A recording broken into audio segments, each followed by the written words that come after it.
आज हम लोग इलेक्ट्रॉन बिंदु संरचना का द्वितीय सेकंड पार्ट करेंगे। फर्स्ट पार्ट में हमने कुछ ऐसे यौगिकों को लिया था जो आयनिक यौगिक थे, जहां इलेक्ट्रॉनों के स्थानांतरण के फलस्वरूप आबंध बने थे। वैसे कुछ यौगिकों का हमने इलेक्ट्रॉन बिंदु संरचना देखा था। आज के वीडियो में हम लोग सीखेंगे कि साझेदारी, इलेक्ट्रॉनों की साझेदारी के फलस्वरूप जो सहसंयोजी आबंध बनते हैं और सहसंयोजी यौगिक, कोवैलेंट बॉन्ड और कोवैलेंट कंपाउंड्स बनते हैं, उन कंपाउंड्स के इलेक्ट्रॉनिक डॉट स्ट्रक्चर जो 10 क्लास बेस्ड होंगे उसके बारे में अध्ययन करेंगे। और खासकर कार्बन चैप्टर, जो चौथा चैप्टर है क्लास 10 का, उसमें विशेषकर हाइड्रोकार्बन यौगिकों के बारे में हमें सीखना है, तो हम लोग उसका अध्ययन करेंगे। तो इलेक्ट्रॉन डॉट स्ट्रक्चर में जैसा कि हमने पिछले वीडियो में सीखा है कि किसी भी तत्व के बाहरी कक्ष में जो इलेक्ट्रॉन्स होते हैं उन्हें हम बिंदु के रूप में दर्शाते हैं। तो इस बात का ध्यान रखेंगे। सबसे पहला हम लोग यौगिक लेते हैं हाइड्रोजन। हाइड्रोजन द्विपरमाणु आयन है, यौगिक है, डायटोमिक कंपाउंड है।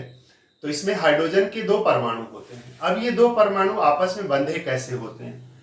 तो हाइड्रोजन का, जैसा कि हम जानते हैं, परमाणु संख्या 1 है, तो इसका विन्यास 1 हुआ, एक ही इलेक्ट्रॉन है।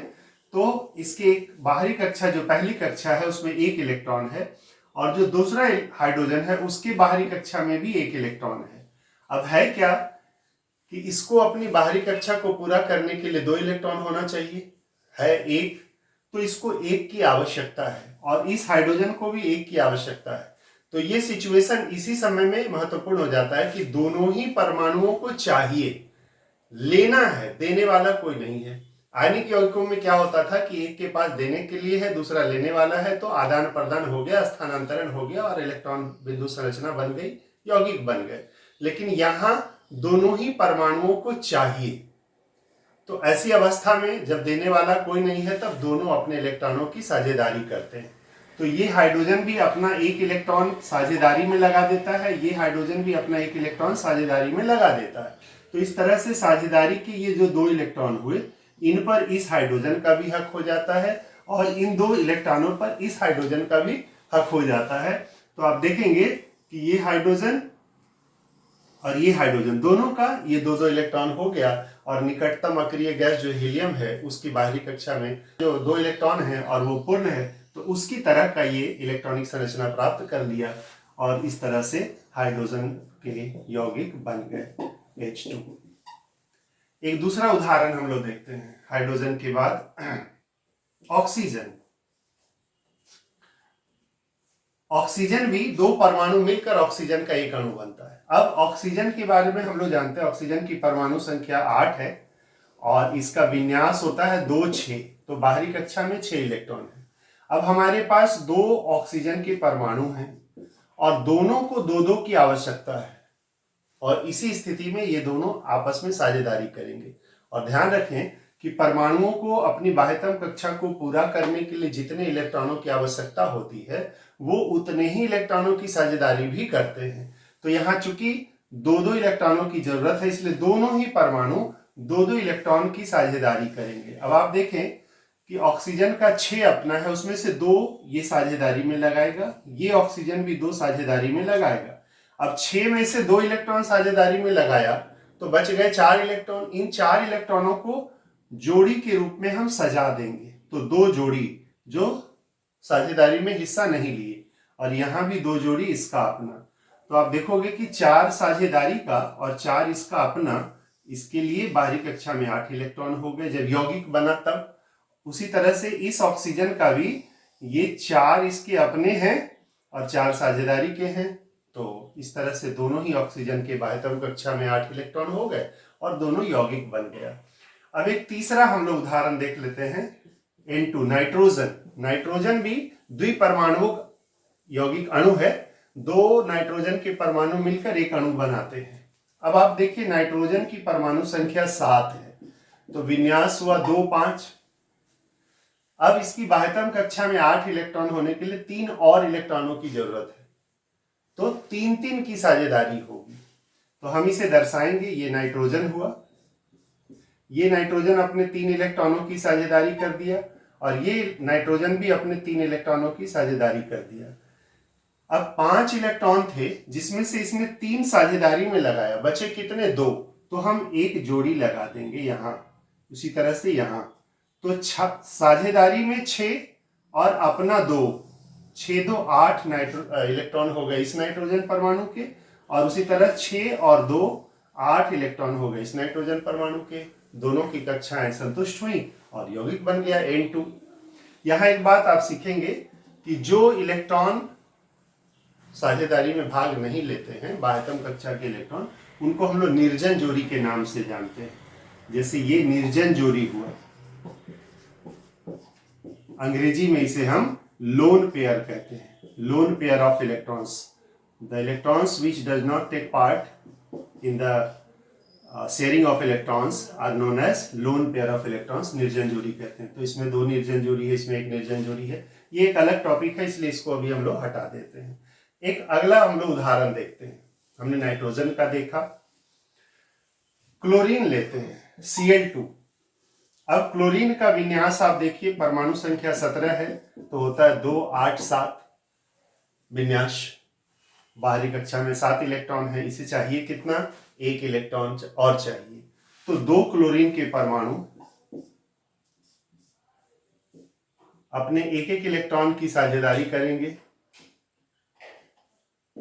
अब 7 में 1 इलेक्ट्रॉन इसने साझेदारी में दिया, तो 3 जोड़ी 6 इलेक्ट्रॉन इसके हुए, इसको हम लोग जोड़ी के रूप में व्यवस्थित किए।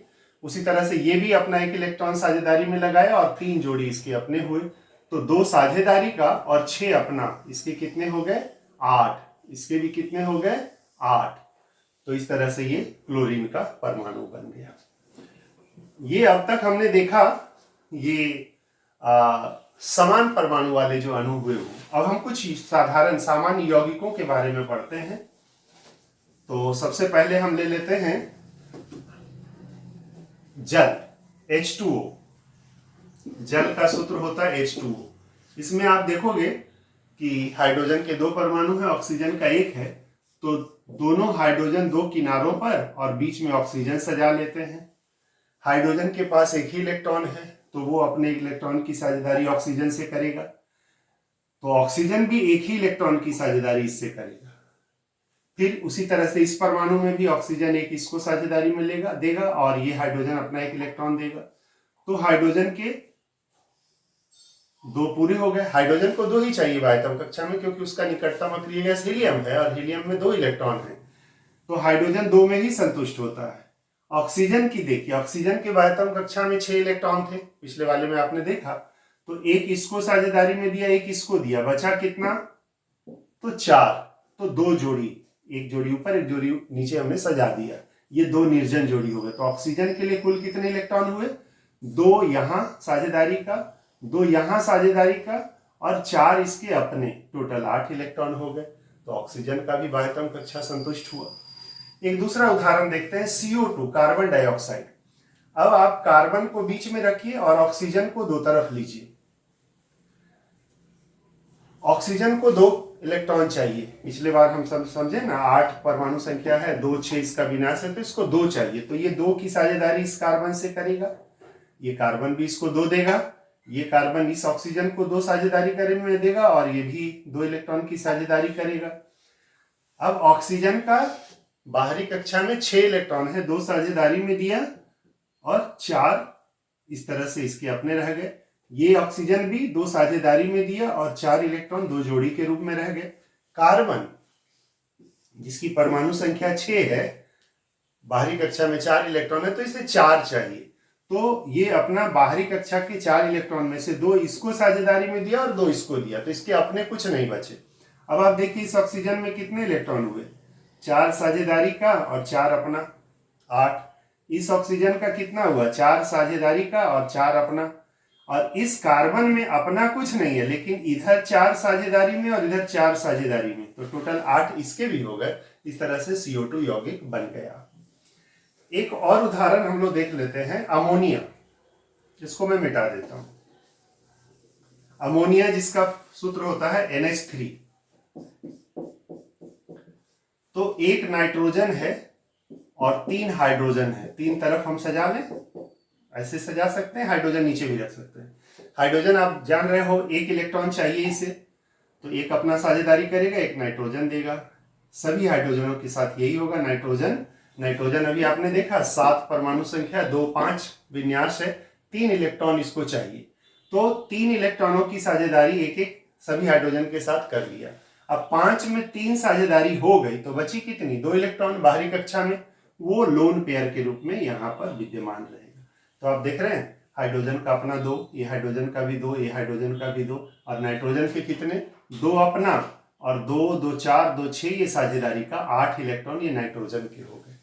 मैं जो ये गोल गोल कर रहा हूं ये केवल समझाने के लिए कि ये देखिए इसका अपना इलेक्ट्रॉन है। इसे ऐसे भी लिखा जा सकता है, वो इलेक्ट्रॉनों को घेरना ये कोई नियम नहीं है, ये समझाने में आसानी हो इसलिए किया जाता है। तो ये अमोनिया हुआ। एक और उदाहरण हम लोग देखते हैं, मेथेन CH4, कार्बन बीच में रहेगा और 4 तरफ इसके हाइड्रोजन होंगे, और हाइड्रोजन एक एक इलेक्ट्रॉन की साझेदारी करेगा कार्बन के साथ। तो सभी हाइड्रोजन अपने एक एक इलेक्ट्रॉन की साझेदारी किए। कार्बन के पास 4 इलेक्ट्रॉन है, वो चारों एक एक हाइड्रोजन को एक एक इलेक्ट्रॉन दे दिया। तो सभी हाइड्रोजन के 2 2 इलेक्ट्रॉन हो गए, और कार्बन का 2 2 4 2 6 2 8, इस तरह से इसके इलेक्ट्रॉन हो गए। तो ये प्रारंभिक स्तर पर सहसंयोजी यौगिकों के इलेक्ट्रॉन बिंदु संरचना हुए। अब हाइड्रोकार्बन्स जो कि alkane, alkene, alkyne, alcohol, aldehyde, carboxylic अम्ल इत्यादि जो यौगिक हैं, उन यौगिकों का भी इलेक्ट्रॉन बिंदु संरचना हमें पढ़ना है, तो उसे हम अगले वीडियो में बनाएंगे। लेकिन उसको अच्छे से सीखने के लिए हम सबको उसकी जो संरचना सूत्र है उसका काफी अध्ययन करना चाहिए।